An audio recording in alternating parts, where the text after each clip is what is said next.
ನಮಸ್ತೆ. ಇದು ಹೋದ ವಾರದ ವ್ಲಾಗ್ ಆಗಿರತ್ತೆ. ಅಂದ್ರೆ ಲಾಸ್ಟ್ ಸೋಮವಾರ ಆಯ್ತಲ್ವಾ, ಕಾರ್ತಿಕ ಸೋಮವಾರ, ಅವತ್ತಿನ ದಿನದ ವ್ಲಾಗ್. ಇನ್ನು ಅವತ್ತು ನಮ್ಮ ತಂಗಿ ಮನೆ ಗೃಹ ಪ್ರವೇಶ ಆಯ್ತು. ಸೊ ಅಲ್ಲಿಗೆ ಹೋಗಿದ್ವಿ. ಇನ್ನು ಇವೆರಡು ಗೋಮಾತೆನ ಅವರು ಮನೇಲೆ ಸಾಕೊಂಡಿದ್ದಾರೆ. ತುಂಬಾ ಮುದ್ದಾಗಿದ್ದಾವೆ. ರಾಧೆ ಮತ್ತೆ ಕನ್ನಯ್ಯ ಅಂತ ಹೇಳಿ ಹೆಸರನ್ನ ಇಟ್ಟಿದ್ದಾರೆ. ನಾನ್ ಜಸ್ಟ್ ಅವರು ಸ್ಟೇಟಸ್ ಹಾಕ್ತಾ ಇದ್ರು, ಅವಾಗ ನೋಡ್ತಿದ್ದೆ ಅಷ್ಟೇ. ಡೈರೆಕ್ಟ್ ಆಗಿ ನಾನು ಇವತ್ತೇ ನೋಡಿದ್ದು. ಆಲ್ಮೋಸ್ಟ್ ಅವ್ರು ತಗೊಂಡು ಒಂದು 7-8 ತಿಂಗಳು ಆಗಿತ್ತೇನೋ, ಬಟ್ ನನಗೆ ಹೋಗಕ್ ಆಗಿರ್ಲಿಲ್ಲ ಅಷ್ಟೇ ಅವ್ರ ಮನೆ ಹತ್ರ. ಇವತ್ತು ನೋಡಿ ನನಗೂ ತುಂಬಾನೇ ಚೆನ್ನಾಗಿದಾವೆ ಅಂತ ಹೇಳಿ ಅನ್ನಿಸ್ತಾ ಇತ್ತು. ಇನ್ನು ಅವ್ರ ಮಕ್ಳಿಬ್ರು ಇವನ್ನ ತುಂಬಾ ಚೆನ್ನಾಗಿ ನೋಡ್ಕೊಂತಿದ್ದಾರೆ. ಒಳ್ಳೆ ಸ್ವಂತ ಜೊತೆಲಿ ಹುಟ್ಟಿದವರು ಅನ್ನೋ ತರ ಫೀಲ್ ಅಲ್ಲಿ ನೋಡ್ಕೋತಾರೆ. ಅಂದ್ರೆ ಅವನು ಅಷ್ಟೇ, ಅವ್ರಿಬ್ರ ಹತ್ರ ಎಷ್ಟು ಚೆನ್ನಾಗಿರ್ತವೆ ಅಂದ್ರೆ ಹೊಸಬರನ್ನ ನೋಡಿದ್ರೆ ಸ್ವಲ್ಪ ಹೆದರ್ಕೋತವೆ.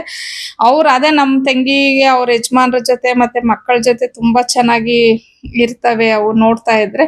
ಇನ್ನ ಅಲ್ಲಿ ಸತ್ಯನಾರಾಯಣ ಸ್ವಾಮಿ ಕತೆ, ಹಾಗೇನೆ ಲಕ್ಷ್ಮೀ ಪೂಜೆ ಮತ್ತೆ ಗಣಹೋಮ ಎಲ್ಲ ಮಾಡಿಸಿದ್ರು. ಎಲ್ಲ ತುಂಬಾನೇ ಚೆನ್ನಾಗಿ ಆಯ್ತು ಪೂಜೆ ಎಲ್ಲ. ಇನ್ನ ಈ ತರ ಫಂಕ್ಷನ್ಸ್ ಅಂದ್ರೆ ಹೆಣ್ಮಕ್ಳು ಏನಿದ್ರು ಚೆನ್ನಾಗಿ ರೆಡಿ ಆಗೋದು, ಸೆಲ್ಫೀಸ್ ತಗೊಳ್ಳೋದು ಇವೆಲ್ಲ ಕಾಮನ್.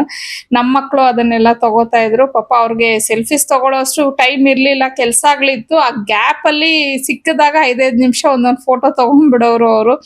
ನಾವ್ ಅದನ್ನೇ ರೇಗಿಸ್ತಾ ಇದ್ವಿ, ಒಂದ್ 2 ನಿಮಿಷ ಗ್ಯಾಪ್ ಸಿಕ್ಕಿದ್ರೆ ಸೆಲ್ಫಿ ತಗೋತೀರಾ ನೀವು ಅಂತ ಹೇಳಿ. ಅವ್ರ ಖುಷಿ ಪಾಪ, ತಗೊಳ್ಳಿ ಅಂತ ನಾವು ಸುಮ್ನೆ ತಮಾಷೆಗೆ ಟೀಸ್ ಮಾಡ್ತಿದ್ವಿ ಅಷ್ಟೇನೆ. ಇನ್ನ ಲಾಸ್ಟ್ ಮೂಮೆಂಟ್ ಅಲ್ಲಿ ಅವರು ಗೃಹ ಪ್ರವೇಶ ಪ್ಲಾನ್ ಮಾಡಿದ್ದು. ಜಾಸ್ತಿ ಜನ ಕೇಳಕ್ ಆಗಿರ್ಲಿಲ್ಲ, ಸಿಂಪಲ್ ಆಗಿ ಎಲ್ಲ ಮಾಡಿದ್ರು.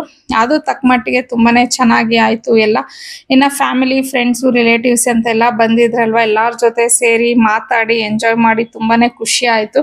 ಇನ್ನ ಈ ಕಂಪ್ಲೀಟ್ ವ್ಲಾಗ್ನ ಇವತ್ತು ನನ್ನ ಯೂಟ್ಯೂಬ್ ಚಾನಲ್ ಅಲ್ಲಿ ಅಪ್ಲೋಡ್ ಮಾಡಿದ್ದೀನಿ. ನಿಮ್ಗೆ ಟೈಮ್ ಇದ್ದು ಇಂಟ್ರೆಸ್ಟ್ ಇದ್ರೆ ಒಂದ್ಸತಿ ಆ ವ್ಲಾಗ್ನ ಚೆಕ್ಔಟ್ ಮಾಡಿ.